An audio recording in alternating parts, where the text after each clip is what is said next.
सुप्रभात बच्चों। कल हमने यहाँ तक पढ़ा था कि हनुमान जो थे वो उन्हें बूटी की पहचान नहीं थी, लेकिन तो उन्होंने पूरा त्रिकूट पर्वत ही वहाँ से उखाड़ लिया और वापस लंका लौट आए।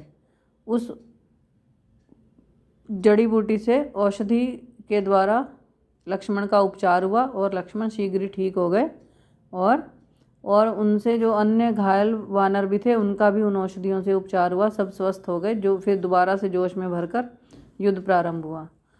सुग्रीव ने यह निश्चय किया, रात को ही लंका पर आक्रमण करने का आदेश दिया। वानरों के सामने जो भी आया मारा गया। सारी लंका जो थी वो आग की लपटों में जलने लगी। कुंभ, प्रजंग, भूपाक्ष, कंपन आदि अनेक राक्षस वीर मारे गए। लंका में हाहाकार मच गया। लंका को तहस नहस कर रावण सेना जो थी वो अपने पड़ाव में वापस आ गई।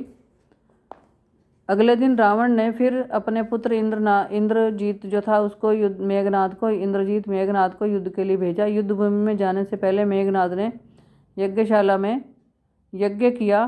दानवों को प्रसन्न करने के लिए आशीर्वाद पाकर रणभूमि में पहुंचा और लक्ष्मण की शक्ति से वह परिचित हो चुका था, अतः वह अदृश्य होकर युद्ध करने लगा।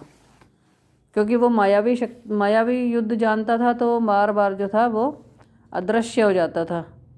तो लक्ष्मण मेघनाद पर ब्रह्मास्त्र का प्रयोग करना चाहते थे, पर राम ने उन्हें ऐसा नहीं करने दिया। मेघनाद लंका के दुर्ग में घुसा और फिर पश्चिमी द्वार से वापस आ गया। उसके साथ में सीता बैठी दिखाई दी। मेघनाद ने तलवार से सीता का सिर धड़ से अलग कर दिया। यह दृश्य देखकर हनुमान बड़े आश्चर्यचकित हुए। उन्होंने इसकी सूचना राम को दी तो वे विलाप करने लगे। तभी विभीषण राम के पास आए और उन्होंने कहा कि ये मेघनाद की माया है, ये वास्तविक सीता नहीं है। राम ने लक्ष्मण को तुरंत विभीषण के साथ जाकर मेघनाद से युद्ध करने की आज्ञा दी। वानर सेना जो थी वो वानर सेना लेकर लक्ष्मण विभीषण के साथ वहाँ पहुँचे और वहाँ मेघनाद यज्ञ कर रहा था। तो यज्ञ अगर उसका पूरा हो जाता तो उसको मारना असंभव हो जाता। तो यज्ञ की सूचना पाकर लक्ष्मण वहाँ पहुँचे और उनका यज्ञ जो था वो उन्होंने खंडित कर दिया। तो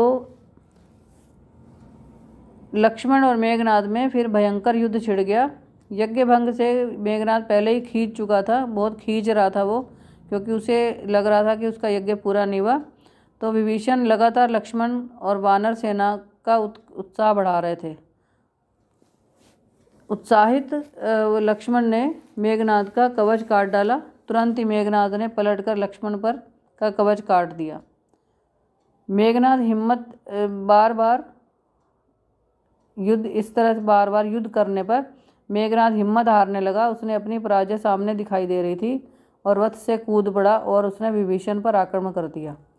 उसने एक शक्तिशाली बाण विभीषण पर चलाया, पर लक्ष्मण ने उसे बीच में ही काट दिया। अब लक्ष्मण ने महर्षि विश्वामित्र द्वारा इंद्रास्त्र मेघनाद पर चलाया। मेघनाद का सिर कटकर धरती पर जा गिरा। इस तरह से मेघनाद का भी वध हो गया। मेघनाद के मरते ही रावण की जो सेना थी, राक्षस सेना जो थी, वो वहाँ से भाग खड़ी हुई और युद्ध का वृतांत सुनकर राम ने लक्ष्मण की वीरता से प्रसन्न होकर उन्हें गले से लगा लिया। और उधर रावण जो था वो शोक में डूब गया, क्योंकि अब उसके पास और कोई भी वीर योद्धा नहीं बचा था। मेघनाद की मृत्यु के बाद रावण स्वयं युद्ध में गया और युद्ध भूमि में पहुंचते ही उसने वानर सेना का नाश करना शुरू कर दिया। सुग्रीव ने सुषेण को सेना को संभालने का काम सौंपा और एक विशाल वृक्ष उठाकर विरूपाक्ष पर हमला कर दिया और उसका वध कर दिया। सुग्रीव ने द्वंद्व युद्ध में महोदर को भी मार डाला। एक एक करके रावण के सारे वीर मारे गए और वह अकेला रह गया और उसके क्रोध की सीमा न रही और उसने वानर सेना का घोर संहार करना शुरू कर दिया। यह देखकर राम जो थे वो रावण से युद्ध करने के लिए आगे आए। राम और रावण का बहुत भयंकर युद्ध हुआ।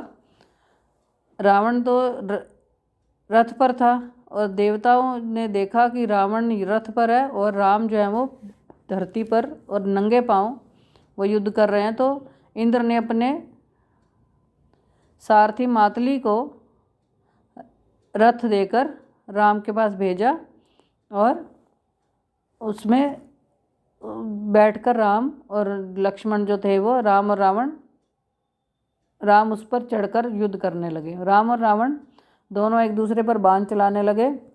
रावण फिर भी युद्ध करता रहा। राम ने बहुत बाण चलाए, सब बाण उसके काट दिए, लेकिन रावण फिर भी युद्ध से नहीं डरा। वो था तो वीर योद्धा ही, और युद्ध करता रहा। धीरे धीरे उसकी शक्ति जो थी वो घटने लगी।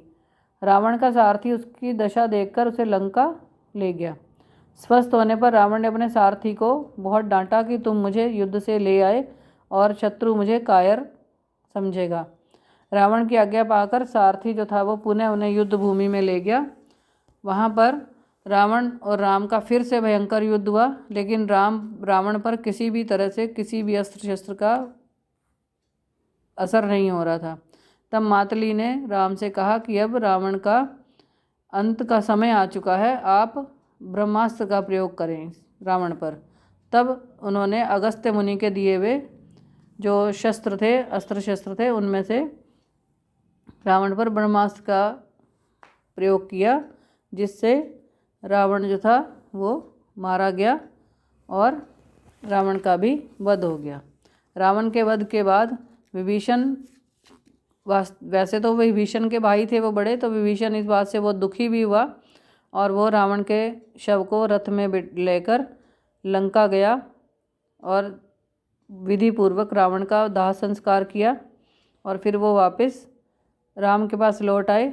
राम ने लक्ष्मण और सुग्रीव को भेजकर विभीषण का विधि पूर्वक राज तिलक करने को कहा और विभीषण का राज तिलक हो गया और इस प्रकार से रावण जो था वो हार गया और राम की जीत हुई।